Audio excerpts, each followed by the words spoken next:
Hey everyone, and welcome back for another deep dive. We love to really get into the nitty-gritty of all things relationships and personal growth. Absolutely. And today, we're taking a look at a really fascinating piece called The Relationship That Saved My Life. Ooh, very intriguing title. Right. It really draws you in. Yeah. So this piece tells the story of someone who was feeling completely trapped in a negative social circle, like just surrounded by negativity Wow. and feeling super lonely and stuck. And then a chance encounter at a coffee shop Oh, wow. completely changed their life. Okay, so like a random connection. Yeah, totally random and unexpected. Uh, And throughout this deep dive, we're going to unpack how that happened, what their breakthrough moment was, and most importantly, what you can learn from their experience to boost your own connections and maybe even find a relationship that could be life-changing for you. that's powerful stuff. Right. It's really making me think about, all the chance encounters I've had and how many of those could have been Yeah. more meaningful or impactful. That's so true. I mean, we often walk through life just kind of on autopilot, right?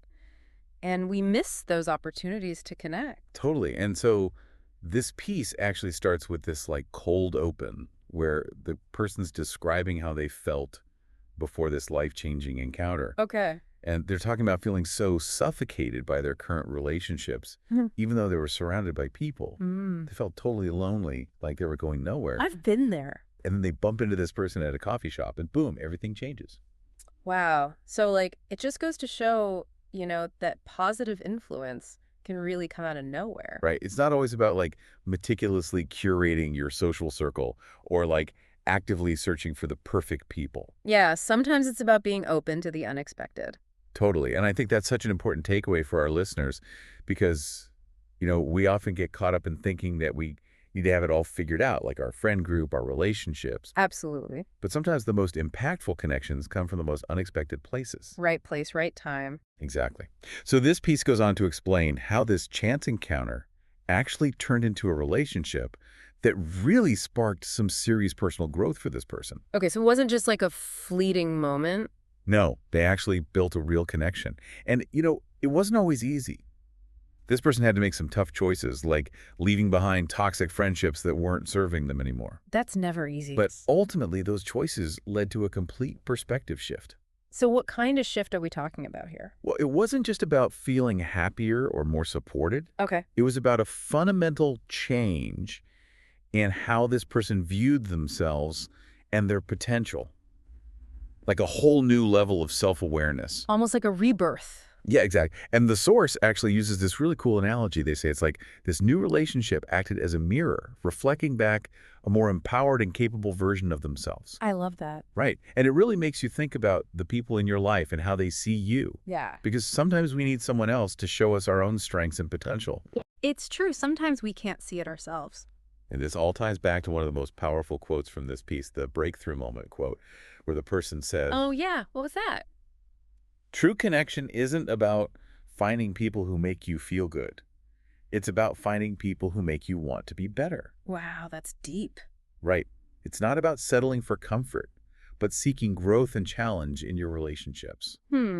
Have you ever had a relationship that really pushed you to become a better version of yourself? Oh, absolutely. I mean, I think we all have those people in our lives who inspire us to reach higher, think differently, step outside of our comfort zones. Definitely. And those are the relationships that we should really cherish. Oh, totally. And so now let's get into some of the more practical takeaways from this piece. Okay, love that. Because it's not just about these big ideas of personal growth and transformation, but it's about what can you actually do to improve your connections? Right, actionable steps. Exactly. And the source talks about this really interesting concept called the connection audit. A connection audit. Yeah. It sounds kind of intense. Yeah, like a financial audit, but for your relationships. Exactly. But it's not about judging your friends or anything. Okay, good. It's more about becoming aware of the energy exchange in your relationships. That makes sense. So think about those 5 people you spend the most time with. Okay. Do their values align with yours? Do their conversations leave you feeling energized or drained? Are they genuinely happy for your successes, or do you sense a hint of jealousy? Oh, that's a good point. Right. It's about taking stock of who's influencing your life and making conscious choices about who you let into your inner circle. So it's not necessarily about cutting people off, but more about being mindful of how your relationships are affecting you. Exactly. And then another really cool takeaway is the 5-minute deep dive technique. Okay, now that sounds interesting. Right. It's all about having those deeper conversations that go beyond small talk. I think we could all use a little more of that. Totally. And so imagine you're catching up with a friend. Okay. Instead of just asking, like, how was your day? Yeah. Pick one topic, maybe something you're both passionate about or a current event that sparked your interest, Okay. and really dive deep for 5 minutes. I like that. Ask open-ended questions. Listen actively, and just see where the conversation takes you. It's like a mini deep dive within our deep dive. I love it. And what I love about this technique is that it's so simple you can apply it to any conversation with anyone. And it doesn't have to take hours. Right. It's just 5 minutes. Yeah. But it can make a huge difference in the quality of your connections. I'm definitely going to try this. And finally, the source really emphasizes setting healthy boundaries in relationships. Boundaries are so important. They really are. And sometimes they can be tough to set, especially with people we're close to. Totally. But it's essential for protecting your well-being and making sure that your relationships are mutually respectful.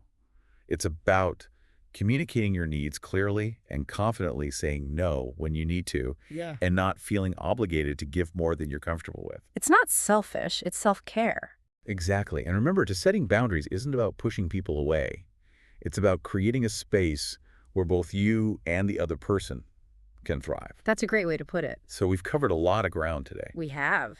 From the power of unexpected connections to the importance of surrounding ourselves with people who inspire growth, and those practical tools like the connection audit, the 5-minute deep dive, and setting healthy boundaries. A lot to unpack. It's a lot, but don't feel overwhelmed. Just Yeah. pick one takeaway that really resonates with you and experiment with it this week.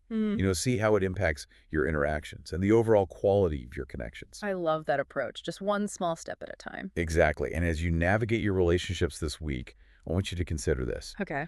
Think about one relationship in your life that consistently pushes you to grow. What is it about that connection that makes it so impactful?